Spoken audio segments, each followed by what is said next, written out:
Welcome, everybody, to the R.O.A.R podcast show. John Smith here with John Rattan. Today, we're going to be talking about generally what's been going on in the communities. We haven't been on talking about local politics since Tim Martin's it's been a situation. We've been on with a couple people, but we haven't talked about like local topics.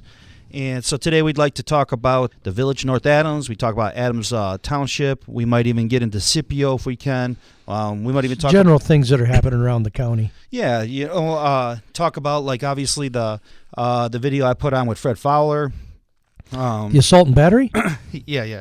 And talk about like the town hall meetings that we've been going to. The village of North Adams, the meeting that I went to without you, John, and that sounds harsh. I went without you. yeah, you weren't like at that we have meeting. to be everywhere together. Yeah, but I think we've only been to a couple meetings without each other. Yeah, that's true. Well, you go one way, I go to the other way. It's a way to keep track on the things that are happening on the same night. Well, yeah, and a lot of people don't know that a lot of these meetings and all these townships happen on the same night. Well, I know for a fact Scipio and Adams Township does. Right, but I mean, like, if you go look in the booklet, I mean, I don't know, out of 18 townships, 7 of them have it on the same night. Yeah, so it's tough, especially when you're running as a candidate. It's tough because you got to try to hit all those meetings. Well, I mean, if you're a watchdog, you got a it's tough. You got a 2-man operation. Sure. I can't get and that's why locations. With the Hillsdale Justice Project, that's why part of it is so good because we got people all over the place that are court watching. They're going to court cases and watching. They're going to different meetings. We're just talking about town hall meetings. I can't, like it's so in depth. You can you could be busy all week long. That's not including county level. That's not including. I mean, like, can you imagine getting into state, like all the senators and congressmen and like, what about federal? Oh yeah, you could get lost. That's why we stick to local. Yeah, local's more important. And it eats up a lot of time, and it's I can't, like I said, I just can't imagine getting it giving any more time. Well, see that, but let's kind of touch on that a little bit. That's what representative government was supposed to be, so I didn't have to spend so much time. But the problem is we have allowed our government so much space, so much leeway that now it's time that we have to go start pulling that leash in because apathy? The leash, apathy. Is that the word? Yeah, we've allowed the leash to get too long, and now that leash is starting to wrap us up and trip us. So it takes people going and holding their government to the mark. And when we hold their feet to the fire, that's when the name calling comes out. Sure, that's what causes all the trouble. Oh, well, troublemaker, antagonizing. Sure. So a lot of people from the village, for an example. Look at all the mud that's been slung at me for doing the same thing. Right, for all these years. Oh, yeah, for a lot of years. You've been doing it for a long time. Oh, yeah, I'm a piece of crud, yeah. So the village of North Adams, after having Tim Martin on the show, and Tim gave the village a good spanking when he came on the show. After meeting Dallas Russell, I feel that Dallas took the spanking good. Like, I mean, he's been real respectful to me, since I met him, and I was really surprised because Tim came on here and really gave him a good spanking. And you got to give kudos where kudos are due. That's right. Not only, a lot of people see us as a watchdog that are beating people up all the time, verbally or metaphorically, but that's not the case. No. I mean, we give kudos where kudos are due. Well, not only that is that. I think a lot of people don't understand the underlying message. Sure. So, like, if we're laughing about something silly or joking around, they take it offensive.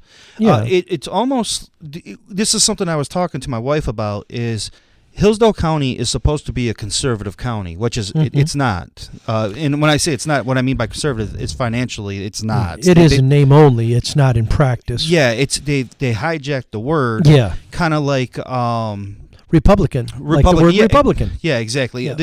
Like George Bush was not a conservative. No. By any means. So no. And Tim Walberg's not a Republican by any stretch of the imagination. Yeah, he's not a conservative either, no, is he's he? not. So the word's sort of been hijacked.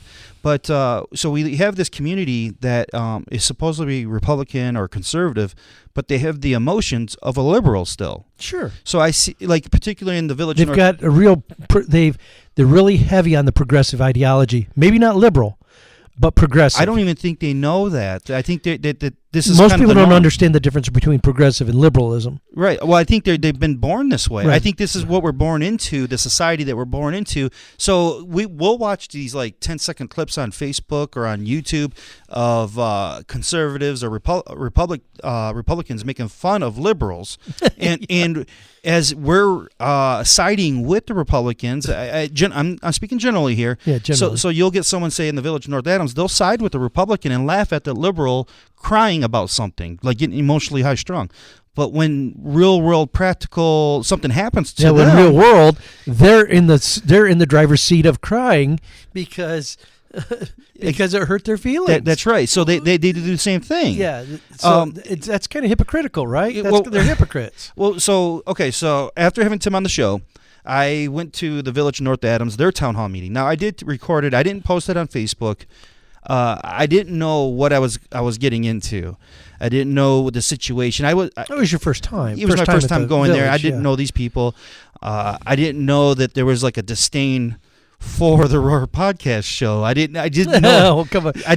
That's just a general. You got to take that wherever you go. Well, no, I didn't know yet. Yeah. Because nobody said anything. Of course, that show with Tim was a little more loose, and what I mean is Tim is actually a funny guy.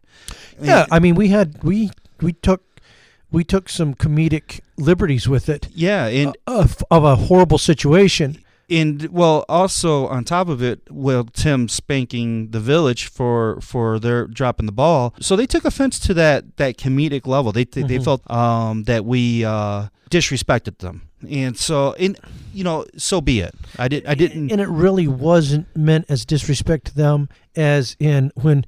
The other thing is you talk to people that work in emergency medicine, and most of them have to be very careful who they talk to because people see them as twisted. Because when you're working in emergency medicine, you see some very horrific things that you can either let it destroy you or you can make some very sick jokes about it. And I think Tim's situation was kind of close to that. It was a really, really bad situation, and we kind of laughed about it and made light of it because you could either laugh or cry, and they choose to laugh to try to keep it better. Well, at the end of the day, John, we're not here to walk on eggshells around people's emotions. No, and I won't. And I won't. So they, suck it up. Yeah. Really, honestly, suck it up. We didn't attack anybody ourselves. We don't have any ill feelings towards anybody. We got no horse in the game. Yeah, we had no horse in the game, right? We just let Tim come on the show, air his grievance. Going to this meeting, and what's funny is because Tim made a joke saying it looked like a dungeon. Because there's not very good lighting in the room, and you made a comment saying maybe it looked like a bar, or one of you guys made it look like a bar. When he was describing it, I said it sounds like you're describing a bar. Yeah, well, I've never been there. Well, when I walked in, that's what I thought. So I mean, like bartender. I'm like, okay, it is dark in here, so I guess this is the room. So this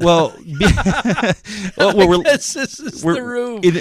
And just for the audience, so why we're laughing is because when I was at this meeting, when the board realized who I was, because I had the camera going, and everybody gets so uncomfortable with the cameras when I bust up the camera and I'm videotaping. They all want to be stars. Yeah.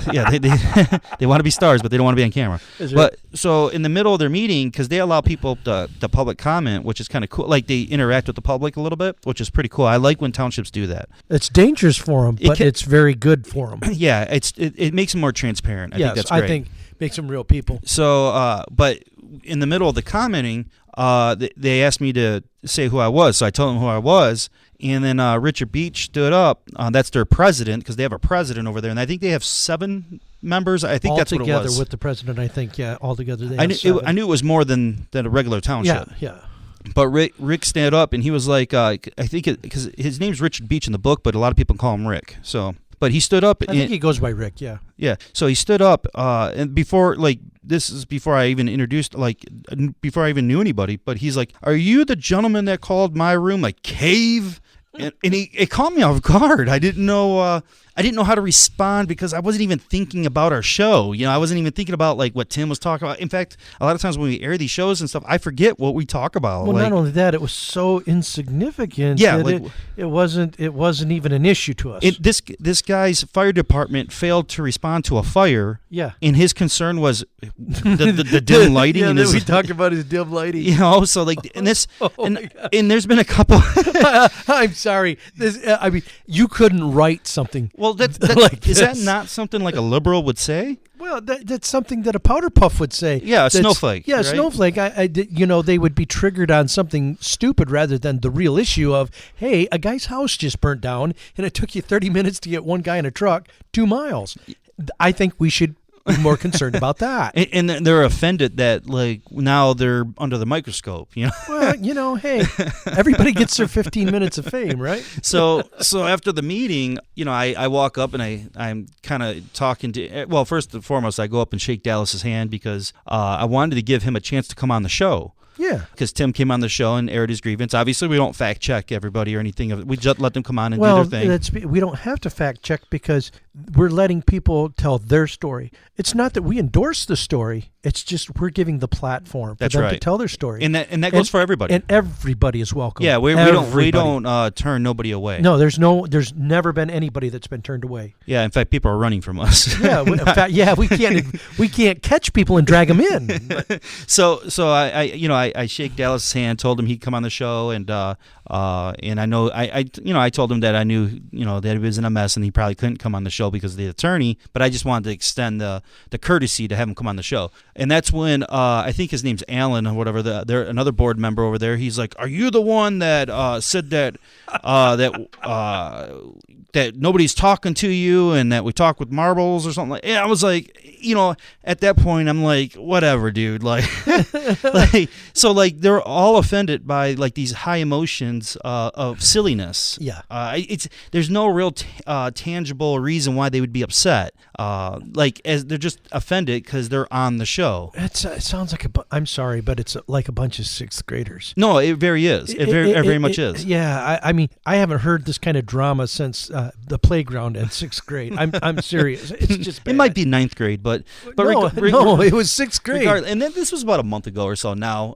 So that was my. By the way, at the end of that night, though, I did talk to a board member and Steve, their ex-fire chief there, and those two, I think his name was Kerry. Those two guys gave me nothing but respect, and I gave it back to them. And I was there till like 11:30 at night talking with Steve. I mean, Kerry stayed quite late too, and they had like a real sense of logic and reason. You gotta love that. See, this is the thing. When you're dealing with people like, say, Rick Beach or Fred Fowler, the emotions are so strong in their head that they cannot operate out of logic and reason. At least at this point, with Rick, they're operating out of passion. That's right. And they're not bad. They're not bad people, but they're operating out of passion. And Madison told us if we're going to seek the beautiful, that the reason must control the passion. And this is absolute living example of what Madison was talking about, and that he was correct. When you let your passion control your reason, it's destructive to the ends. Well, the Rand Foundation, that Ayn Rand, is that her name? Ayn Rand, or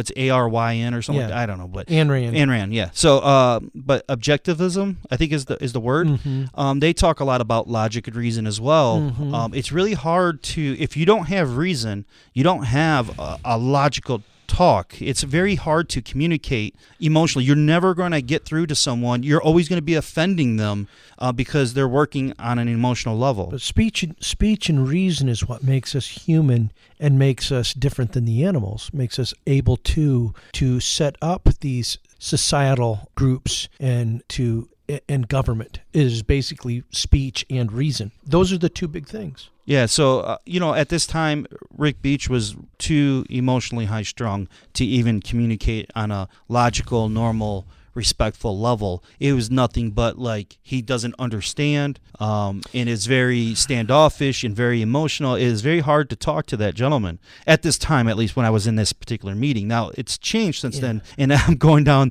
the chronological order of what happened here. Well, the other thing is, too, if I could just kind of interject here, a lot of these people have been going for so many years unchecked. It's been, you have to admit, it's a new thing for people in these local communities to actually stand up, not just on special issues, but every day. No, I think and start holding people accountable. And I agree with that. That's tough. I think actually he agrees with that too, because he mentioned to someone more recently that nobody's ran against him in 40 years. Yeah, so there's no competition. He's like, if someone ran against me, I probably would just walk away. Yeah. But nobody's ran. So, when you have a and certain, let's give him kudos. At least he ran and he showed up. right, exactly. You got to give him props for that. Well, I give everybody respect that runs. So everybody on that board, I have to respect because it takes a lot of courage to put yourself out there. Absolutely. Yeah, it takes a lot of work and dedication, and it's not like they're doing it for the money. Let's be honest. No, nobody's doing it for the money. And let's face it, nobody's doing it for the recognition either. Because do 100 things right, nobody even pays attention. Do one thing wrong, and man, nobody forgets. And that's just the way it is. And that's another thing that's always used at these meetings too. And I talked about that on a show before. Is this is the way that they kind of sidestep it or not give a real grievance any credibility is by only 4 people show up. So if we had more people to show up. Well, let me qualify too. They always do 100 thing. We've done all these 100 things right, and we just did that one thing wrong, and everybody's mad about that. And then they want to cry like snowflakes about that. Well, hey, that is the reality. Yeah, that is the job. Bill Cosby helped a lot of black children growing up in America. That's right, but he's still guilty of what he did, right? Right. So, and I love this. I love how people always go, well, but he's such a good person. He's done all this good stuff because we like him, so we want to forget the one bad thing he's done, like assault and battery at somebody at the door, right? But all the good things do not erase that bad thing. Just like somebody that I like to hear this too on the other side, all these elites go, well, I know that family name, they're just a bunch of scum. Okay, so it doesn't matter that they've done 100 bad things. You need to recognize the one good thing they've done. Yeah. Right?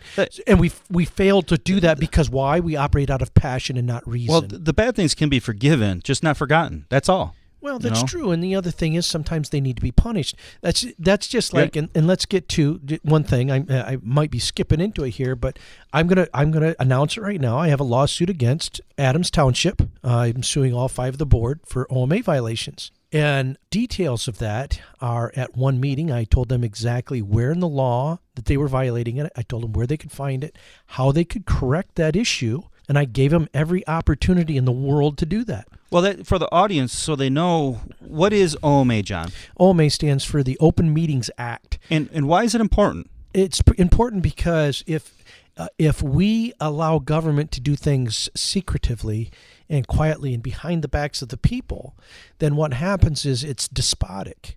And we started this Republican form of government because we didn't want the despotism that we had in other forms of government. And so if we don't have transparency, if we don't have openness, then what's going to happen is despotism will grow like a cancer. And it'll grow into our institutions, and we need to keep that from happening. And so only diligence and participation in making the government being transparent will stop that cancer from growing. That OMA, something that I didn't know about in the last, 6 months, 7 months or whatever. Mm-hmm. I didn't know much about OMA. Mm-hmm. And going to these board meetings and understanding what OMA is, I can see how OMA will hold them transparent. And why it's so necessary. There isn't a single board that I've been to in the last 6 months or whatever that I have seen them not violate it. Sure. And I've only been to a few, so I haven't been to many. And the sad thing is it's not that difficult. I mean, it's Michigan very easy. Compiled Law 15.261 to 274, right in that area. Michigan Compiled Law 69 to 74, isn't it? I believe it's 61 to. It could be. I think it's 15.261 to 15.274. It's we should right know in them that all area. anyways. So. Yeah, I'll get better at that. Spank me later because I didn't know it completely.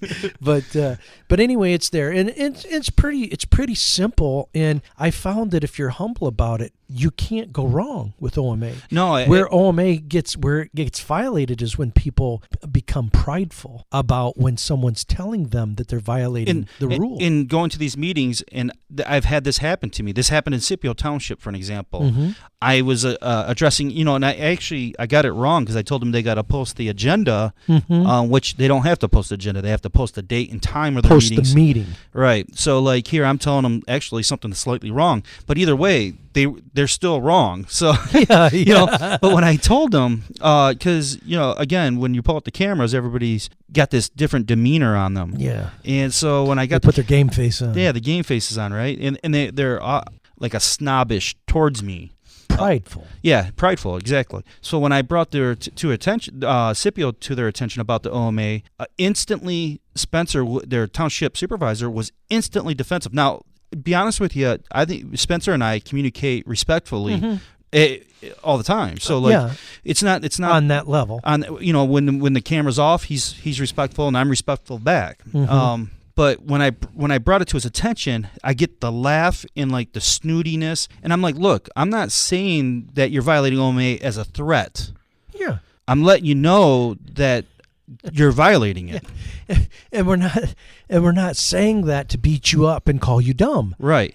It's a simple thing. We're trying to help you. So if you want to run a republic form of government, this is how it has to be run. Yes, it has to be open. So I mean, even in Adams Township, when I was going through what they needed to do because why they were in violation, I thought I was being very clear with Michelle on exactly what needed to be done. Yeah, they don't treat you the way they treat me when I'm out there for some reason. They just ignored you.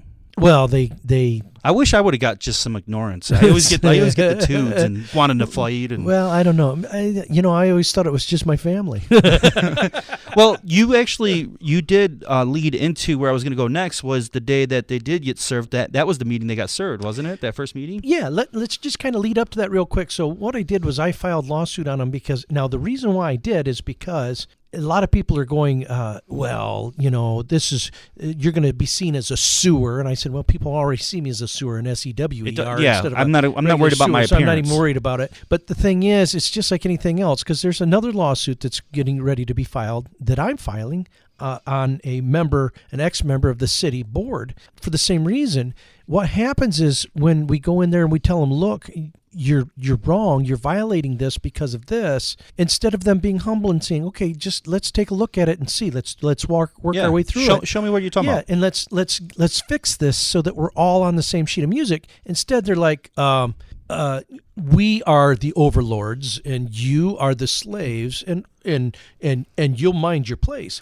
And so what happens is I can't get them to follow the law unless I use a bigger stick. So the only thing I have within this Republican form of government to make them do what they're supposed to is to use the Republican form of government the way it's supposed to. Using their sword against them. Which I have to then file a complaint in the court so that the judiciary can tell them, look, he was right, you are wrong. Or the judiciary can say, you know what, you guys were right, he was wrong, and he'll pay for it.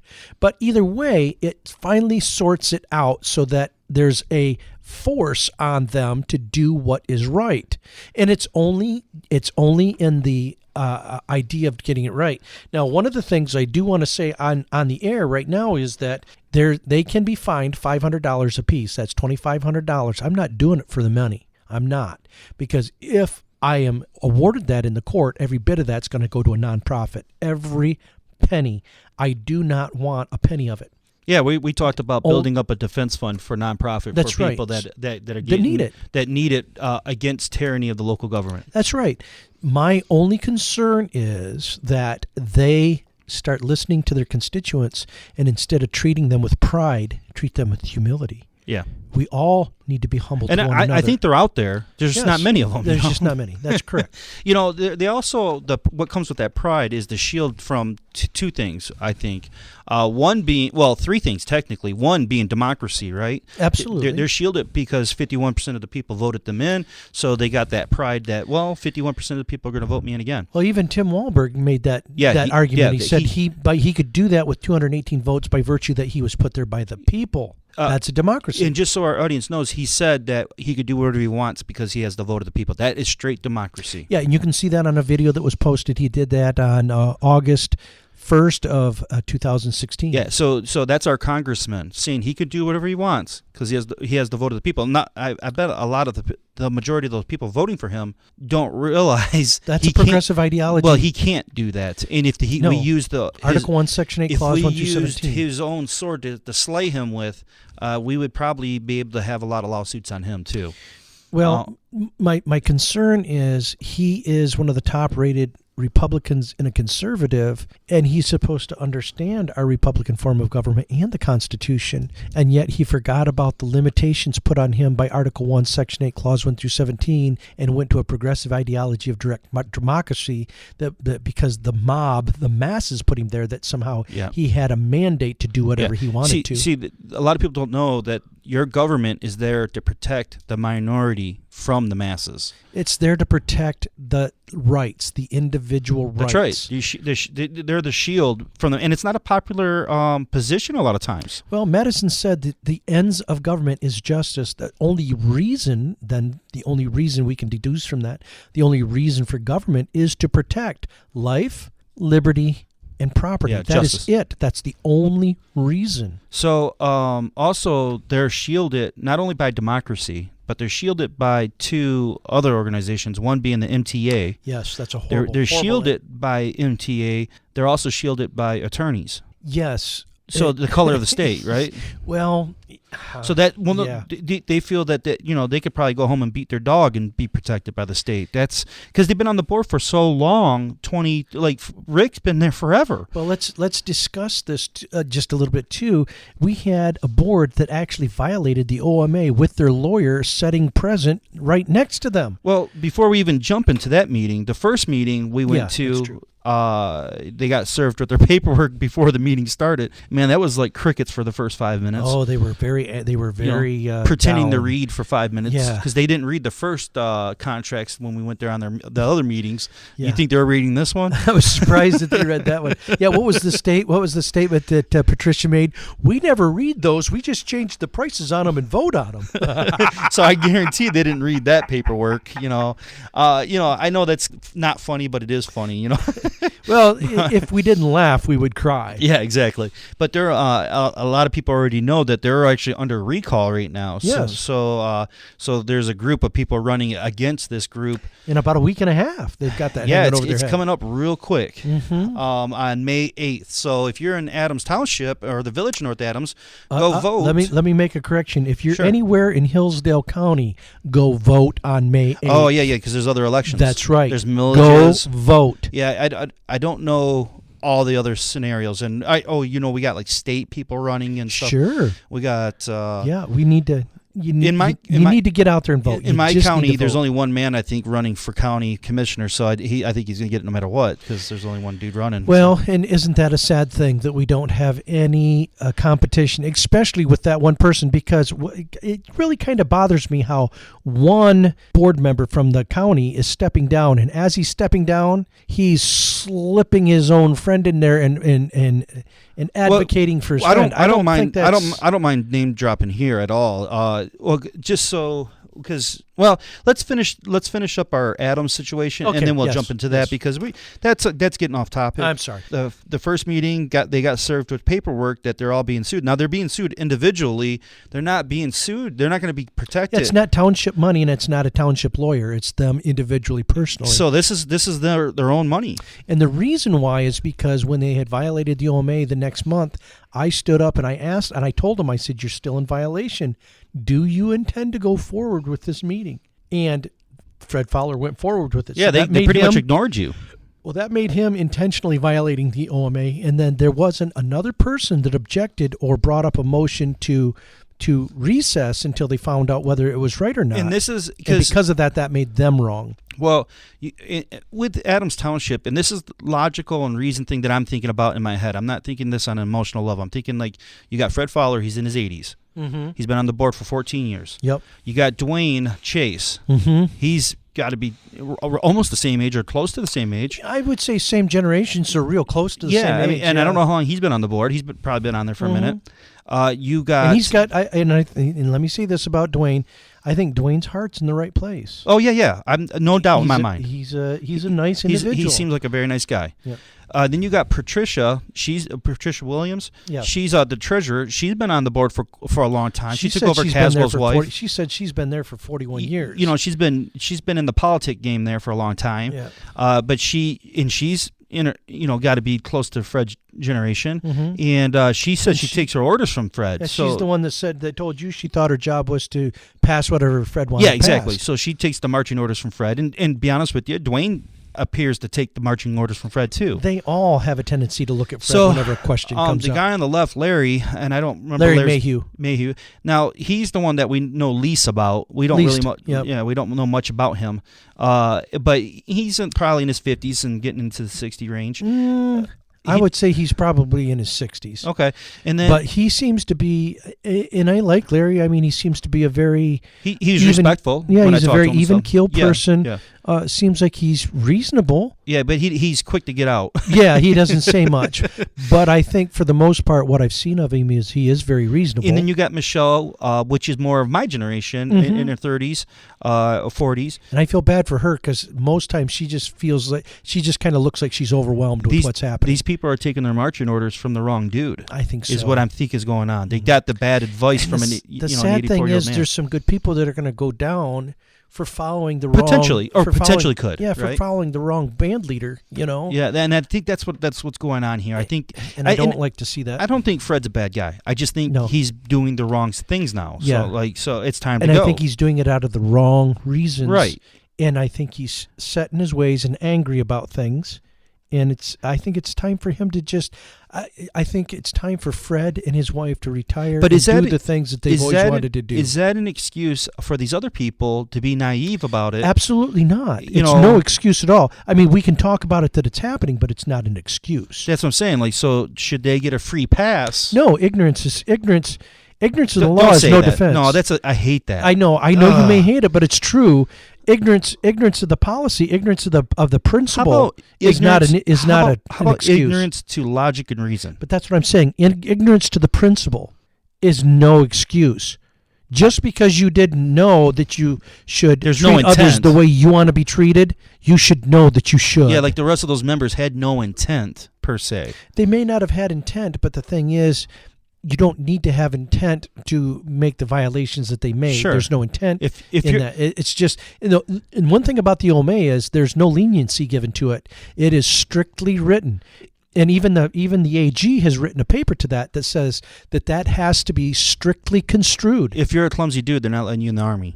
You just can't hold office. I'm sorry. No, and there's no shame in that. If my and I know you hate it when I bring this up, but my grandfather used to say that all the time. If you can't handle the heat, don't be a baker. What he meant by that is not everybody. No, that don't bother me. Not everybody is suited for every job, and there's no shame in that. But because everybody has a talent somewhere else, but that's just like police officers. If they're so afraid of the public and so scared, they probably shouldn't be carrying a gun, because that's a recipe for disaster.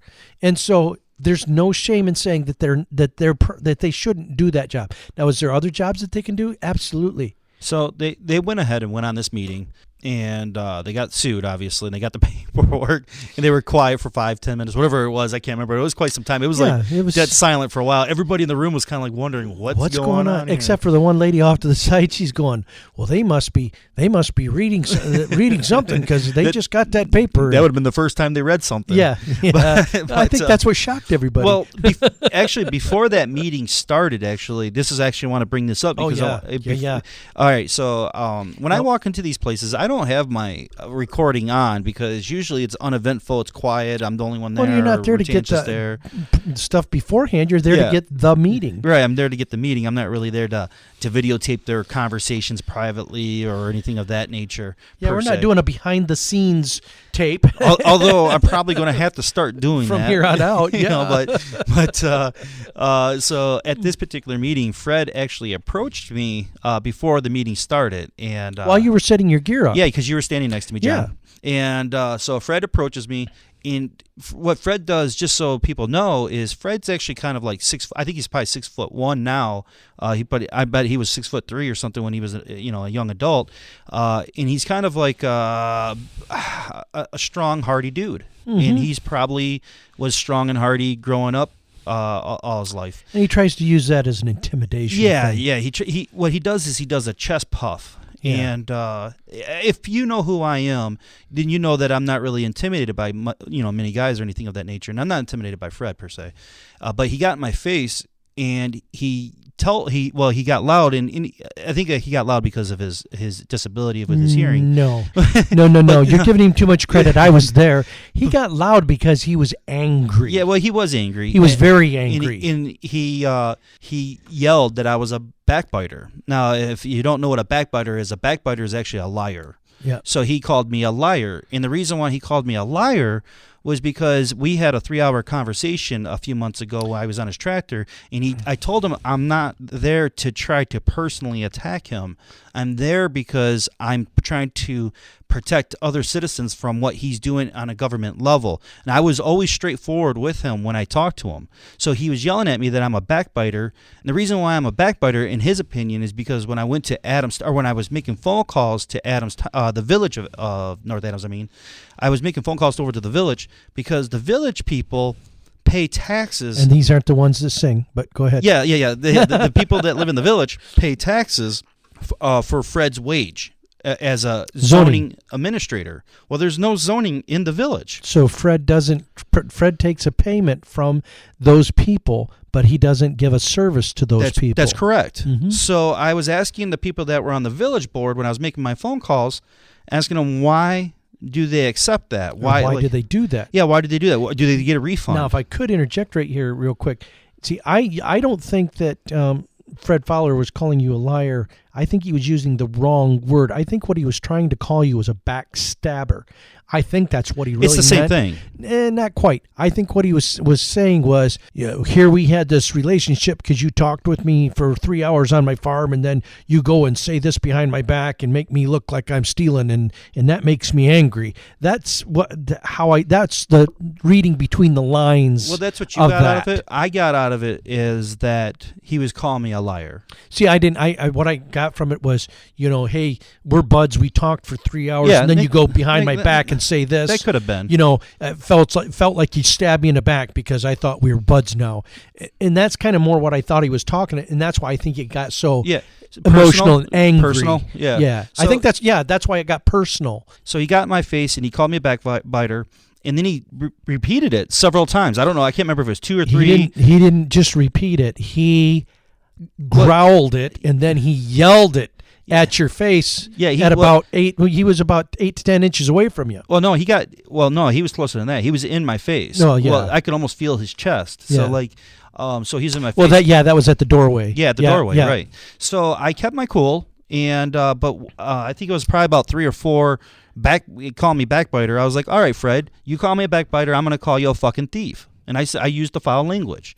Well, I did. I didn't. See, I don't remember. I wish I had a camera going because I don't remember you using the F word, but I do remember you going, you're a thief. And he goes, backbiter, thief, backbiter. Yeah. Thief. So you were both hurling. Yeah, I was like, and then he started walking away. I was like, okay, now we're yelling and calling each other's names. What's that getting us, Fred? Well, you said, does that make you feel better now? Yeah. And he turned around to me and he looks at me and he goes, did you get all that? Yeah, like you were filming it. Yeah, and I said, well, yeah, was I supposed to? So we didn't film this situation. So So this was... But I was witness to it, yes. This was the meeting. They got served. Not only did Fred get in my face and call me a liar or a backbiter, I called him a thief, and then they got served, and they're being recalled. Yeah. And then it was after that meeting that you caught them as you were walking out the hallway. He goes into his office with Rick, and he goes, if I ever survive this recall, I'm getting the hell out of here. So, yeah, why wouldn't you just quit? Yeah. I don't know why. And then right after that, he goes, did you see that paperwork they served us at the beginning of the meeting? And I heard Rick go, he goes, it was a lawsuit. And he says, what are they suing you for? And he goes, oh, hell, I don't know. Yeah, so they didn't read it. He knew what he was being sued for. Well, he didn't read it. Yeah, he didn't want to say, but he knew.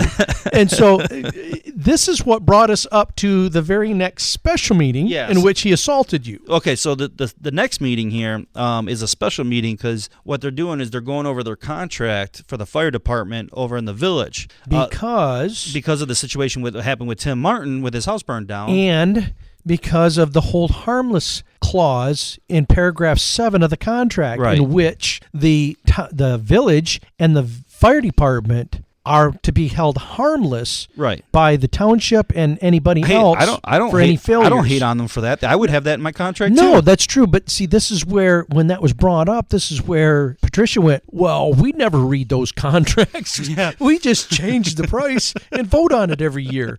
Well, this is where they should have been reading this contract because they would know. Well, not only that hold a harmless contract, it says right in there that the township could insure themselves against that. It advises them. And it doesn't it? advises them to, and I don't know if they did. Right. And this is where the sticky wicket comes in. Yeah, because they should get liability insurance, extra liability insurance. Absolutely, to cover They don't themselves pay, they against don't pay that much, too. I think it was like 20 or 30,000 or whatever it was. As a municipality, it's fairly cheap. Yeah, for I was really surprised on yeah. the amount, actually. It's cheaper than what I can get as a contractor. Yeah, so I was sort of surprised. So, like, I'm not hating on the Village of North Adams Fire Department at all. I think that their contract was probably sufficient. Well, I mean, and when you have these small rural departments with a lack of employee and a lack of standards, let's just be honest, because it's different because we've been running things this way for 40 years out here. Yeah, I love this is the way we've always done it. Yeah, so, I mean, they just got caught with their pants down that particular day. They could have happened to probably many of the departments in our county. Let's be fair. For 3 years prior to that, they never got caught because they never had a fire.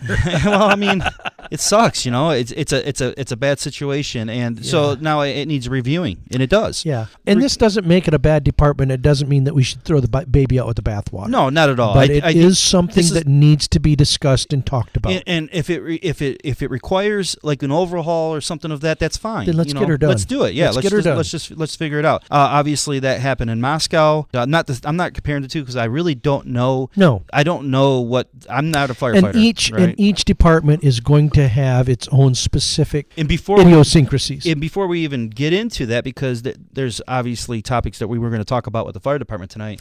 But let's talk about that second meeting. So the second meeting I go to, so I pull in the parking lot. That's a special meeting. This is a special meeting that it's a separate meeting. It's not a normal town hall regular meeting. What it is a meeting where the village meets Adams Township over at their community hall. So at the township hall. Yeah, at the township hall. So you got their 7 board members there and their clerk or whoever else, their crew. It looks like a whole crew of people. And then you got the 5 members of Adams. Township. And their attorney. Their attorney, yes. Attorney shows up. So the village doesn't have their attorney, but Adams has their attorney, which is, to me, is strange because I would never... Not really, because Adams was the one that was in trouble. Yeah, well, I mean, like, what I'm saying is I would never go attend a meeting and decide any decision-making where the other side had a lawyer and I didn't. Yeah, exactly. Yeah. Why would you come in undefended? No, but I guess I don't know what the agenda was per se. Like, I don't know what they were going to talk about, right? So well, from it's just from a layman's perspective and not knowing. Well, it looked weird. But the thing is, I kind of know what they were going to talk about because Fred gave it up when he was trying to convince Rick Beach after he assaulted you that it should be a closed meeting. Yeah. Okay. Even though he doesn't understand the OMA. Let's just jump into it. So I pull in the parking lot and I get out of my car and I got I got a camera bag and a tripod and I go to walk in, and the way that their hall is set up is it's the back door, and when you walk in it's about, I don't know, what is it, about 4 foot wide, John? The hallway is 4 foot wide approximately. It's probably a 4 foot hallway. Maybe 5 foot. It goes in about 10 feet. Yeah. Then it turns to the right, and it goes about another 15, 20 feet. 20, 25 feet, maybe, Okay. 20, 24 feet. And then it goes into the big meeting room, which is probably 24 by 24. Okay, so... Or 30 by 24. Walking right into the door, within 5 feet from that door is standing Rick Beach and Fred Fowler. Now, they got the hallway blocked off between the two bodies. Mm-hmm. So, but I walk in, and I'm, like, bobbling my equipment, and Fred Fowler's like, Mr. Smith. He did one of those things. And I was like, yeah, what's up? And he was like, you can't be here. This is a closed meeting, and you can't be here, and you can't film here.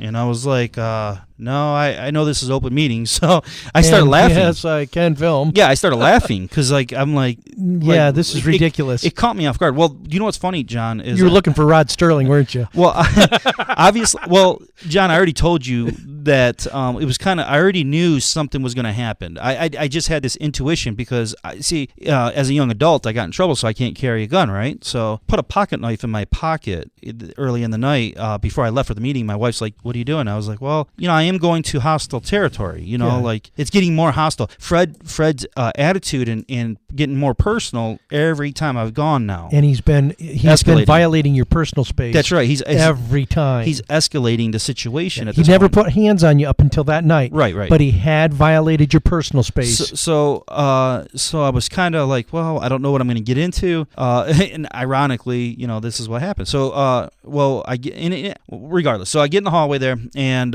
they have the hallway blocked off. So I'm standing directly in front of Fred and in front of Rick. And I was like, no, this is an open meeting. I'm laughing because I know it's an open meeting. So I wasn't really the First Amendment. Yeah, I wasn't really concerned. Yep. Well, as I'm like telling him, no, he's cutting me off and getting loud. He keeps cutting me off and getting louder that I can't film, almost like what a child would do for a temper tantrum. Mm-hmm. So I'm like, all right, Fred, why don't you just tell me to the camera? And that's when I pulled my camera up, and you can hear me saying, I mentioned like, well, tell me why I can't be in this meeting or why it's closed or something. I said something. Explain to me why I can't be here. Yeah, explain to the camera why I can't be here or whatever. And then when I pulled the camera up, that's when right when I finished that statement, he grabs my arm. Well, you could see that look come over his face. Yeah, and he was you could see the decision happening on his face that and then he finally got angry and he reached and he grabbed your arm. He grabs what he does because the camera like baffles. You can't really understand what's going on. What he does is he actually grabs my arm and then he slides his hand down to try to grab my phone out of my hand, is what he's trying to do. So he's attempting to take my camera from filming him. Mm-hmm. When he touched your person, that's assault. Yeah. If he would have grabbed the property, then that's still assault, but now we got property issues. Yeah, like trying to steal something from someone. Malicious destruction of property. Whatever. Yeah, theft. When he does that, now obviously tensions are really high with me now. My heart's escalating now. Yeah, you're ticked. Yeah, so I'm pissed off too now, right? So you clearly... But you handled it very well for being ticked. Well, I mean, a lot of people are like, well, he's 80-something years old. You got to understand. Or Well, but the other thing is Fred carries a gun too. Yeah, I mean, let's put that out there. Fred carries a gun. Well, I don't know if he's a CPL holder, but Fred does have guns. From what you heard. I don't know that he's a CPL holder, but Fred has guns. But regardless, I wouldn't expect that that's appropriate for any age. That's inappropriate, right? It's absolutely inappropriate. I wouldn't expect that. Would he do that to a woman? How would people handle it then? Like, just because it's me, a 40-year-old man, it's acceptable. What if my wife was going there to videotape? Would he have done that to my wife? Right, that's what I'm saying. And if he had, then would everybody be going, well, then that poor woman, he shouldn't have handled that poor woman like that. Are we going to... Or are we still going to go, well, he's 80-something Yeah, years are we old. going to... When do the lines get erased here? So, see, we don't. That's why we live in a Republican form of government where we're all under the law. So, okay. So if you watch the video, you can't really tell, but what it is the camera, I'm holding my phone at my shoulder length. And I'm literally yeah, you got it up here. Yeah, I got it right on my shoulder, and we're literally like less than a foot from each other in our faces, just so everybody knows. And when he's looking, when Rick grabs him, and Rick's like, it's... You can hear it in Rick's voice. Let me He was excited. Now, I did call Rick. I had to thank him for his professional manner of how he handled himself. For not only stepping in, but for trying to de-escalate. Well, for being logic and reason. Well, he tried to de-escalate, right? Didn't he? Yeah. I mean, you could hear it in his voice. He was afraid of where it was going. Yeah. And you could hear him trying to de-escalate it. Well, the thing is what you see in the video is you see Fred looking at him, and then he looks at me. What a lot of people don't know is he wasn't standing down. Well, you could see him looking at Rick, but you could also see that he had a sense that he was kind of paying attention to you. What I'm saying is, do you know how you get I don't know what you call that, like that instinct, like that instinct where you're ready to fight and you know someone else. It's the fight or flight. Yeah. Yeah, it's that was, I could feel that between the two of us. So that's why I'm telling him, don't touch me. Yep. I keep saying it. I said it, 8 times or something like that? Or 4 times, 5, 6 times, whatever it was. A lot. At the same time that Rick Beach was trying to de-escalate. He was trying to restrain him. And tell him that it was an open meeting. Yeah, so you can tell that Fred was contemplating trying to logically put things in his head. He was struggling. Yeah. You know, like he was trying to put it all together. His emotion, like this is why he's probably, be honest with you, I don't know if it's Alzheimer's or if it's dementia or if it's Alzheimer's. Not I call it Alzheimer's. Yeah, I know it's Alzheimer's. Alzheimer's. Yeah. But regardless, but he's having a hard time logically putting this all together. Well, the other thing is, for me watching it, I kind of saw on his face, and of course this is just my opinion, is I think at that time he realized he really screwed up. Well, he really screwed up, and I think he was trying to figure out. I don't know how. The reason why how does he keep you out and still get out of what he did? See, I don't know if he did that, because the reason why I say I don't necessarily agree with that is because Rick gave up. Yeah, and he walked away. Yeah, he's like, okay, so he walked away. When he walked away, they freed the hallway up. Well, at this time now, right when because this is all about 40 seconds, so like it happens quick. And now right? You're trying to go around in the same path that Rick Beach took. Well, we done now piled in a bunch of people behind me. Yeah, like there's like people walking in behind me, like that Allen guy or like Tim walked in behind. Mm-hmm. Like everybody's walking in, and they seen majority of what happened. So they're all piled in. There's like 6, 7, 8 people piled in behind me. Now when Rick walked away, I was able to walk around. Well, Fred hasn't stood down yet. He's still reaching for you. Well, when I walked around him, you can't see it on the camera, but I'm telling him not to touch me because he hasn't stood down. Mm-hmm. And he goes to reach for me again. He attempts to reach me with his left arm, and that's when I said, "I'll kick your fucking ass." Right, but the way to kind of explain it is, let's say you've got a dog that's met you in the hallway, and you don't know whether the dog's friendly or not. Yeah. The dog's barking, and their ears are back. Yeah, that's what it was. You like. kind of go around, but as you go around, you keep yourself pointed at the dog, so you kind of pinwheel around the dog. Yeah, and that's kind of what it looked like you were doing in that hallway. That's exactly what it was. Yeah. So like the dog was still aggressive. The dog was still growling. And the only reason why that I know that he didn't stand down too, well, not because he was going to grab me again, but you hear him when he says, "Hey." He doesn't say it like, "Hey, John." No. Like, it was like, "Hey," like with aggression. Yeah, it wasn't, "Hey, I'm sorry." It was, "Hey." Yeah, like come here, like I'm not done with you yet. Yeah. Like that type of thing. So but of course next time, Gadget. Of course I walked into the big meeting hall then. But he didn't try to stop anybody else. This is the odd thing, right? You had people behind you. Tim Martin wasn't part of any of those boards. Well, I have a theory with this. I think this is what happened. I was the first person that was a non-member of any of these boards that walked in. I believe I was. I think what him and Rick were intentionally going to do, and I could be, this is just me conspiracy. Yep. I think this is opinion. This is my opinion. Yeah, this isn't fact. Mm-hmm. But I think they were going to tell everybody it was a closed meeting. Mm-hmm. And since many people don't know, they would have just walked away. Like someone like Tim Martin at the time, he probably wouldn't have known. He would have walked away probably. Right.